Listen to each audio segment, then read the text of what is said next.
Bismillahirrahmanirrahim. Assalamualaikum warahmatullahi wabarakatuh. Di video kali ini saya akan menjelaskan materi haji dan umroh. Haji merupakan salah satu rukun Islam yang kelima, yang mana wajib kita lakukan dengan syarat-syarat tertentu. Langsung saja kita membahas apa itu haji dan umroh.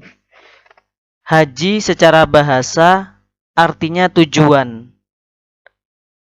Sedangkan secara istilah menyengaja atau berniat mengunjungi Baitullah untuk melakukan ibadah dengan tata cara, syarat, dan waktu tertentu.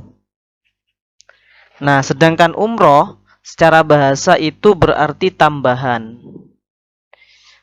Secara istilah melakukan ziarah atau berkunjung ke Baitullah untuk melakukan ibadah.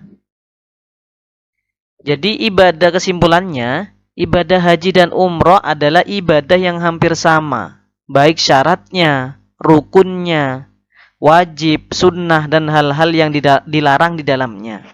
Namun tetap ada perbedaan di antara haji dan umroh yang akan kita bahas di slide berikutnya. Untuk tujuan haji sendiri, tujuan haji dan umroh itu tidak lain adalah untuk mencari ridha Allah.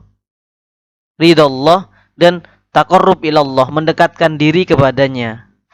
Jadi ibadah haji ini tidak pantas untuk dipamerkan, disombongkan, karena tujuannya itu hanya untuk mengharap ridha Allah Subhanahu wa ta'ala. Sedangkan untuk hukum melaksanakan haji dan umroh adalah wajib ain bagi yang mampu, yaitu sekali seumur hidup. Ada yang mengatakan umroh itu sunnah, tetapi menurut Imam Syafi'i radhiyallahu an, ketika kita melaksanakan haji yang pertama itu wajib dibarengkan dengan melaksanakan ibadah umroh. Maka ada yang dikenal dengan istilah haji tamattu, ifrad, dan qiron, karena itu disamakan atau dibarengkan dengan ibadah umroh.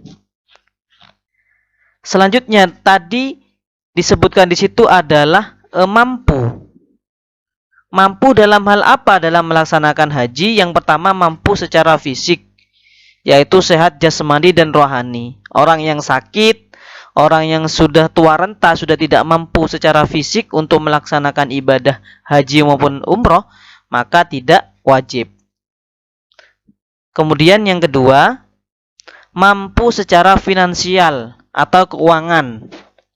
Dari dia berangkat, pulang, selama di Mekah, selama di Masjidil Haram, dan juga cukup hartanya untuk mencukupi keluarga yang ditinggalkan di negara asalnya.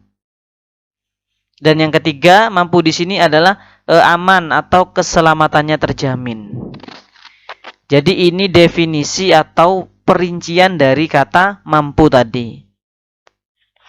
Selanjutnya untuk dasar perintah haji, di sini adalah surat Al-Imran ayat 97.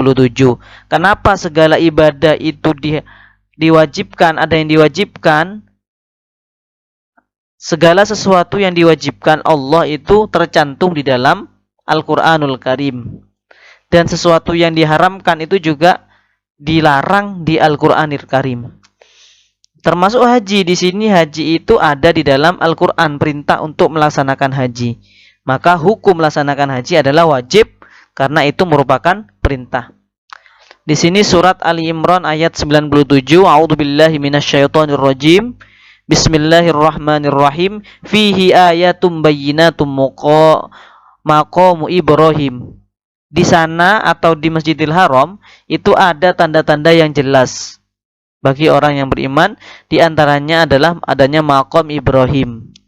Wa man dakhalahu kana amina.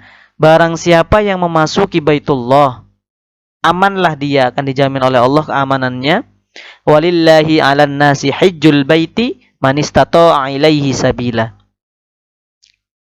Dan di antara kewajiban manusia terhadap Allah adalah melaksanakan haji ke Baitullah. Man istata'a ilaihi sabila, yaitu bagi orang-orang yang mampu mengadakan perjalanan ke sana. Wa man kafara fa innallaha ghaniyyun 'anil 'alamin. Dan barang siapa yang mengingkari kewajiban haji, maka ketahuilah bahwa Allah Maha Kaya dari seluruh alam semesta ini. Ini adalah dasar dari pelaksanaan haji. Selanjutnya untuk syarat wajib haji di sini ada 5. Yang pertama jelas adalah beragama Islam. Orang yang tidak beragama Islam tidak wajib melaksanakan haji, atau dianggap tidak melaksanakan haji meskipun dia berada di Masjidil Haram. Syaratnya harus beragama Islam. Yang kedua berakal sehat. Seluruh ibadah itu syaratnya adalah berakal sehat. Jadi orang gila atau orang yang tidak memiliki akal sehat itu tidak diwajibkan untuk melakukan ibadah-ibadah. Yang ketiga adalah merdeka. Atau bukan budak, tetapi sekarang sudah tidak ada ya di dunia itu yang namanya budak, karena bertentangan dengan peri kemanusiaan. Jadi di sini syaratnya merdeka. Kemudian baligh atau sudah mencapai usia diwajibkan dia ibadah. Tandanya ada 3. Bagi laki-laki itu sudah keluar mani atau sudah pernah mimpi basah. Untuk perempuan dia sudah pernah menstruasi. Dan genap usia 15 tahun bagi laki-laki ataupun perempuan. Maka itu yang disebut dengan baligh. Dan yang keempat adalah mampu, tadi sudah kita jelaskan. Selanjutnya untuk rukun ibadah haji, di sini saya singkat IWT-STT. Jadi yang pertama ihram adalah berniat untuk haji. Kemudian yang kedua wukuf, yaitu berdiam diri di padang Arafah. Yang ketiga tawaf ifadah, tawaf wajib ya untuk mengelilingi Ka'bah. Kemudian yang keempat sa'i, berlari kecil dari Bukit Safa ke Bukit Marwah. Kemudian yang kelima tahallul atau mencukur rambut sebagian dari rambut kepala sebagai tanda bahwa haji itu sudah selesai. Kemudian yang keenam adalah tertib atau berurutan. Di sini ada niat haji dan umroh ya. Nawaitu hajja wah ramtu bihi lillahi ta'ala labbaik Allahumma hajjan. Jadi ini aku niat melaksanakan haji dan berihram karena Allah. Aku sambut panggilanmu ya Allah untuk berhaji. Kemudian umroh juga hampir sama, hanya kata haji diganti kata umroh. Ini adalah niat bagi orang yang sedang ihram. Jadi ihram itu menyengaja sambil berniat. Niatnya adalah ini. Untuk penjelasan wukuf, jadi wukuf itu apa? Wukuf itu adalah mengunjungi atau pada waktu duhur berdiam diri di padang Arafah tanggal 9 Zulhijjah sampai tenggelamnya matahari. Jadi ini dianggap wukuf ini adalah ciri khas haji. Karena salah satu perbedaan dengan umroh adalah tidak ada wukuf di ibadah umroh, sedangkan di ibadah haji diwajibkan untuk wukuf atau berdiam diri di padang Arafah. Waktunya juga sudah ditentukan. Seandainya terlambat dia memasuki padang Arafah itu terlambat melebihi dari waktu maghrib, maka dianggap hajinya tidak sah. Selanjutnya syarat sah tawaf, di sini ada beberapa syarat ya. Sehingga jika ini tidak dilakukan maka tawafnya tidak sah. Jika tawafnya tidak sah maka hajinya juga tidak sah. Apa itu syaratnya? Yang pertama suci dari hadas dan najis. Karena kedudukan tawaf ini sama dengan kedudukan ketika kita melaksanakan sholat. Yang kedua menutup aurat bagi laki-laki antara pusar sampai lutut, dan perempuan seluruh tubuh kecuali muka dan telapak tangan. Kemudian yang ketiga, Ka'bah di sebelah kiri orang yang tawaf. Jadi tangan kita yang kiri ini berdekatan dengan Ka'bah. atau Ka'bah di sebelah kiri orang yang tawaf. Yang keempat, dilakukan sebanyak 7 kali putaran. Kemudian yang kelima, dilaksanakan di dalam Masjidil Haram. Jika dilakukan 5 kali atau 4 kali, maka tawafnya itu tidak sah. Harus digenap sebanyak 7 kali. Kemudian untuk syarat sa'i, yang pertama dimulai dari Bukit Safa ke Bukit Marwah. Dilaksanakan sebanyak 7 kali juga. Dimulai dari Bukit Safa. Jadi Safa ke Bukit Marwah itu dianggap 1. Marwah ke Bukit Safa itu 2 dan seterusnya sampai 7 kali. Kemudian dilaksanakan setelah tawaf, tidak boleh mendahului tawaf. Seperti yang tadi saya katakan bahwasannya ini wajib untuk tertib atau berurutan. Jadi tidak boleh dibalik. Jadi dilaksanakan setelah tawaf terlebih dahulu. Selanjutnya untuk tahallul adalah mencukur rambut kepala sekurang-kurangnya 3 helai rambut. Minimalnya ya. Jadi untuk dicukur gundul itu malah lebih baik. Wajib haji adalah hal-hal yang harus dilakukan di dalam melaksanakan haji. Jika tidak dilakukan, maka hajinya juga tidak sah. Yang pertama, haji disertai niat. Kedua, mabit atau bermalam di Musdalifah. Melontar 3 jumroh, jumroh ula, jumroh wusto, dan jumroh aqobah. Yang keempat, mabit di Mina. Yang kelima, tawaf wada atau tawaf perpisahan bagi yang akan meninggalkan Mekah. Yang keenam, menjauhkan diri dari segala larangan atau perbuatan yang diharamkan dalam pelaksanaan haji dan umroh. Selanjutnya untuk sunnah haji. Untuk sunnah haji, yang pertama mandi besar sebelum berniat. Menggunakan wangi-wangian bagi laki-laki. Melantunkan talbiyah berulang kali. Berdoa saat memasuki Mekah dan memasuki Masjidil Haram. Kemudian memanjatkan doa saat melihat Ka'bah. Termasuk sunnah juga adalah melakukan tawaf kudum di Mina. Yang kedelapan, mencium Hajar Aswad dan sholat di Hijir Ismail. Itu adalah kesunahan dalam ibadah haji. Yang kesembilan, minum air zam-zam. Dan yang ke-10, melaksanakan tawaf sunnah selama di Mekah. Kemudian apa saja larangan untuk orang yang berhaji atau yang sedang umroh ya. Jadi larangan ini ada 3 macam. Larangan khusus laki-laki, larangan khusus perempuan, dan larangan bagi jamaah laki-laki maupun perempuan.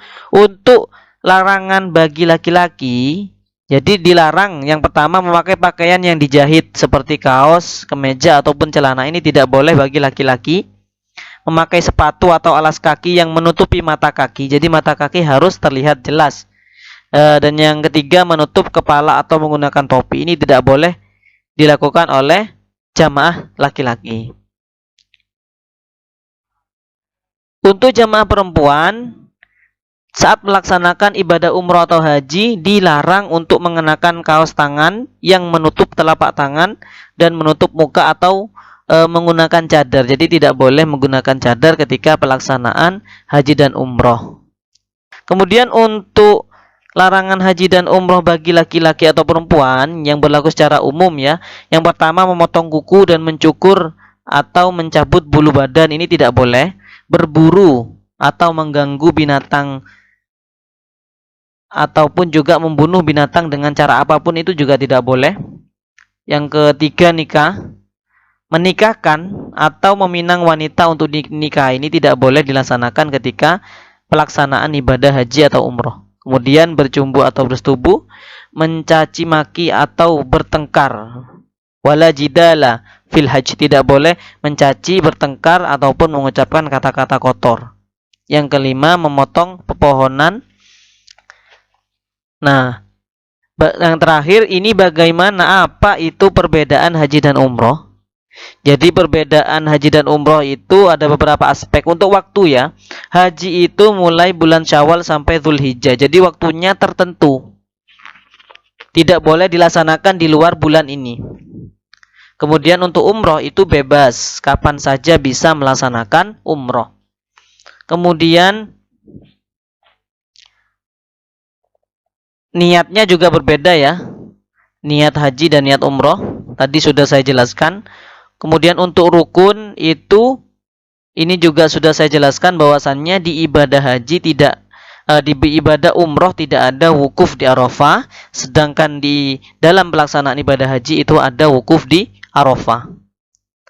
Hukum melaksanakan wajib bagi yang mampu ya. Umroh ini sunnah, tetapi seandainya kita belum pernah melaksanakan umroh, maka bisa dibarengkan dalam pelaksanaan haji. Kemudian untuk lokasi itu untuk haji itu dikerjakan di beberapa tempat, yaitu di Masjidil Haram, di Padang Arafah, di Musdalifah dan Mina. Sedangkan untuk umroh itu dikerjakan hanya di Masjidil Haram saja. Kemudian untuk durasi kira-kira 4-5 hari pelaksanaan haji, kemudian umroh itu hanya sekitar 2-3 jam saja. Terima kasih. Mungkin ini penjelasan sedikit tentang hal-hal yang harus kita ketahui terkait haji dan umroh. Untuk yang lain akan kita jelaskan di video berikutnya. Jika ada saran, jika ada pertanyaan, silakan tulis di kolom komentar di bawah ini. Terima kasih. Semoga bermanfaat. Wassalamualaikum warahmatullahi wabarakatuh.